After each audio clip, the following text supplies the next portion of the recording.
The 12 labor unions battling with government over the controversial Tier 2 pension scheme management have filed a countersuit seeking some reliefs against the employer. The unions want the court to declare as unlawful the decision by government to appoint a sole trustee, which is the Pension Alliance Trust.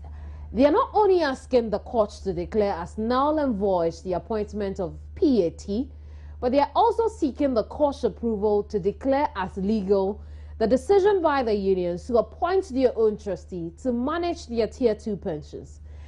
This battle between the 12 unions and the government has been waging for several weeks now after the workers protested government's appointment of Alliance Trust to manage their Tier 2 pension funds. The workers declared an indefinite strike subsequently over the matter, but were forced back to work thanks to an injunction secured ex parte by government. The government, prior to its ex parte action, had already gone to court seeking a declaration that government is indeed the employer to the public unions and has the right to appoint a trustee. After what appears to be a botched negotiation between the union leaders and government to Monday, the executive secretary of CLOSAG, one of the labor unions, Bamfo Ado, told Joy News they will file a defense to the writ of summons by government and proceed with a counterclaim against government, the Bank of Ghana, and the National Pensions Regulatory Authority. This, he hopes, will be addressed in time before the first batch of pensioners under the new pensions law retire in 2015.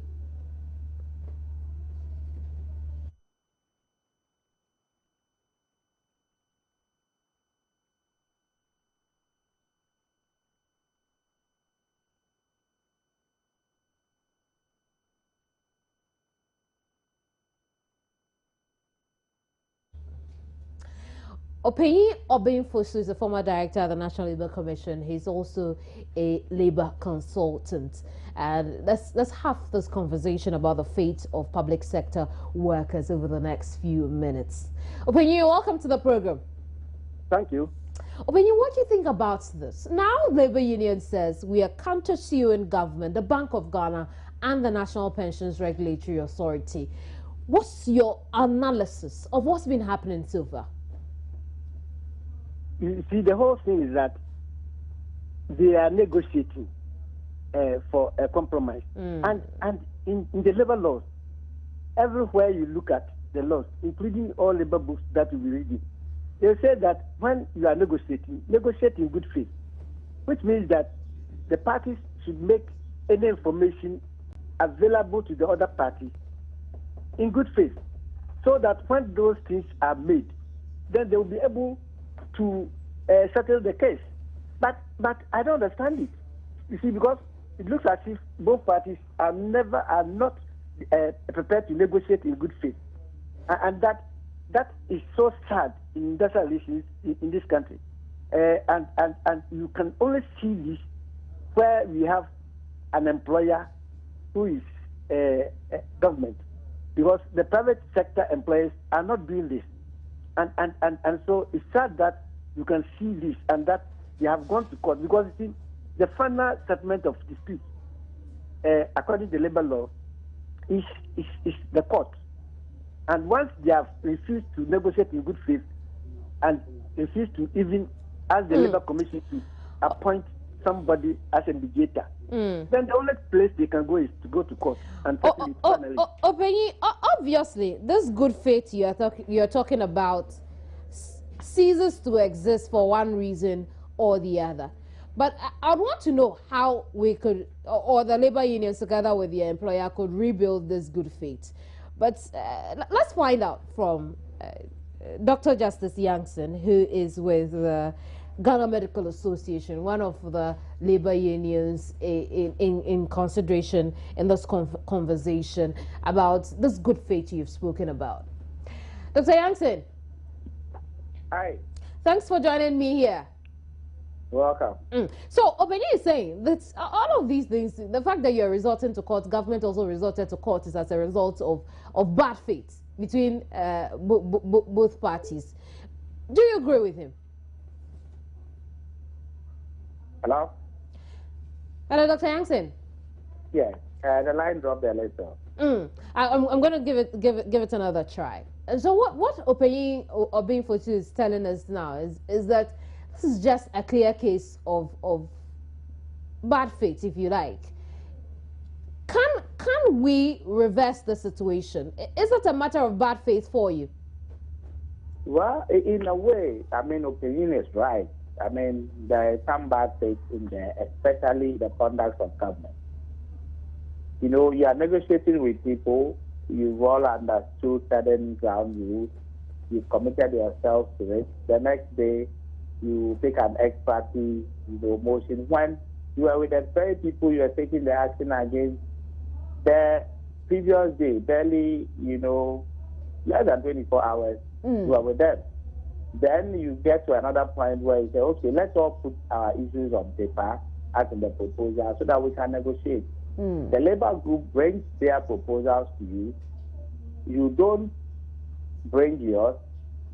They remind you, you answer in writing, telling them that, oh, give me another 24 hours, I'll make it available. You still don't do it. You meet them at the negotiating table the next 4 or 5 days afterwards. They ask for the document. You don't produce it. But you rather tell them that, well, some matters are in court and that you wouldn't discuss it. You've seen their proposal, even though they haven't seen yours, they should go ahead and make concessions. I mean, it just wouldn't work. And I think where we are now, both parties are taking a firm position, especially government, who has made it known, I mean, clear to the workers that they are going to settle the matters in court. We all know that that is not the best so, place so Dr. for Yancey, selling industrial dispute. After government managed to force the labor unions to call off their strike, you gave a week's ultimatum for the issue to be solved. To the best of my understanding, this week's ultimatum ends today. We also know that the temporal injunction is also faded away. What happens now? Well, I'm sure we all may have to watch this space because I know Labour will also want to make their move. I wouldn't know what they will agree or decide to do, but clearly this bad faith, as Opeyin said, is not going to help any of us. Look, workers are workers. They do what they do and they know how best to do it. If you push them to the wall, as they say, if you pretend to pay people, they pretend to work. Ultimately, it will not benefit the nation. So I think that government should quickly find a way out and change their position. Go back to the negotiating table with the workers. The workers have made it clear they are ready to meet government in court. In fact, they've actually filed their defense and counterclaim. Now they've roped in Bank of Ghana, NPRA, and to some extent the Comptroller Accountant General Department. And these are all going to create further problems for everybody. So I think government should look at their posture, but they reserve the right to go the way they want to go. And I'm sure this will create more problems. But let's see how it pans out. But Monday, the labor unions entered another meeting with government. Yes, that was yesterday. And we reached another deadlock. How did that... It's not even a deadlock. The discussions have broken down completely. Now there is no discussion on the table at all. I see. The dialogue that was on the table has broken down completely. That was the conclusion of yesterday's meeting. So now the parties are not even going to sit together at the table anymore unless something changes from now onwards. How did that happen? Well, because of government's position and the fact that they were not ready to even bring the basic proposals and stuff that we had all agreed that it should be done in writing and submitted to the party. The workers have done theirs. It's been almost a week. Government has not. You go in there, they haven't brought any new proposals, but they are saying that you have to change your proposal if you think you want to go forward. They make it clear to you that some areas for them is a no-go area because that is before the court, and as far as they are concerned, it's the court that is going to do it. Then you threaten the workers with another intent to go in for another rate to restrain them or something, another to restrain them. You know, all these things are not, for me, helping the process. But government reserves the right to take whichever action they want to take. And I'm sure Labour may also respond in equal measure. When is the court expected to hear this? When is the what? When is the court expected to hear this matter? Well, the formal processes are guided by the rules of court. And as it is now, the labor group has also basically filed their defense and counter claims. Now that they've roped in Bank of Ghana and NPRA, what it means is that the risk or the defense and counter claim will have to be served on them. Absolutely. They will also need to now join the suit formally and all that. So it will take a while, but we'll have to take orders from the court. So for now, I think the next 1 week, I don't think there's going to be any court hearing at all. Does it mean you still stay at work while you await the first hearing? Well, I cannot answer for labor because, yes, I'm part of it, but I'm not a decision-making body. So I think that all we need to do is to watch the space and see what labor will come up with. I know labor is going to meet again very soon. So let's see what happens. So let me find out from you. Since these agitations started about the Tier 2 pension, are deductions still being made? The deductions are made every month. Even the last month, October. The deductions were made. And you still don't know where the money is going to? Well, as far as we are concerned, it should be with the Controller Accountant General Department or in the PPSA account or somewhere within MPRA, because the MPRA is a body mandated to oversee all these activities. Very well. It is not the only issue bothering the GMA, for instance. Monday, you came out with your statement where you gave government an ultimatum to June 2015. I spoke with the health ministry. They mentioned that they were entering their own meeting to have an official response. Have you heard anything officially from the Ministry of Health? Well, we haven't heard anything officially from them, but as far as we are concerned, it is not something they can push under the table because we are guided by rules and regulations. The very labor act that they will want to use to tell us that we are essential service providers says that we should be giving conditions of service. So whatever they want to meet on and tell us, as and when they communicate to us, we are open, we will listen to them. We have just sounded the note of caution. 30th June, I know, will definitely come one day. We've waited all this while for over 10 years. All we have is 2 weeks more chief services when we die while serving in the service. So we will still wait and take that 2 weeks that they've given us to enjoy in the more chief users for now. But come 30th June, we have made our intentions clear. We'll just hand in the bulk official resignations, and then we'll leave the service for them to run what they want to run with. Dr. Yankson, I'll let you off here, and I'm definitely grateful for your time. You're welcome. Dr. Justice Dufu Yankson is Deputy General Secretary for the Ghana Medical Association. That's not it for the conversation. Openyi Obinfosu, who is a labor consultant and former director for the National Labour Commission, has joined me here. Openyi?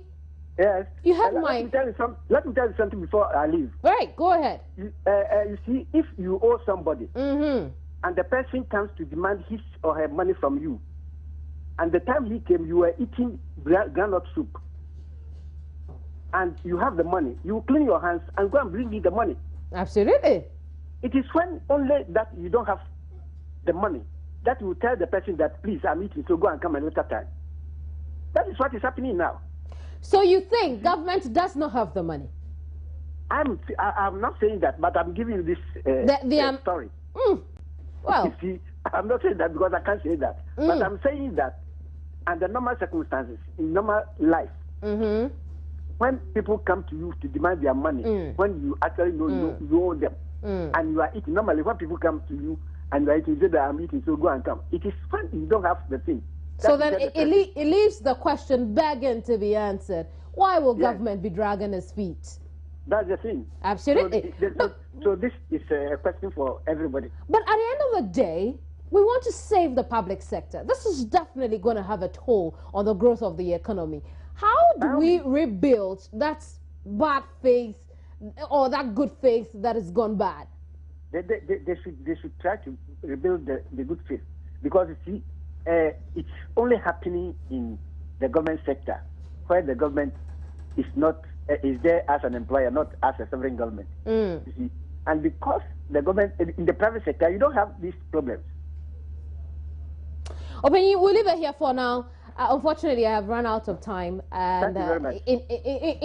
In another time, we'll talk extensively on this. Opinion Obing Fusu is deputy, he's a labor consultant and a former director of the National Labor Commission.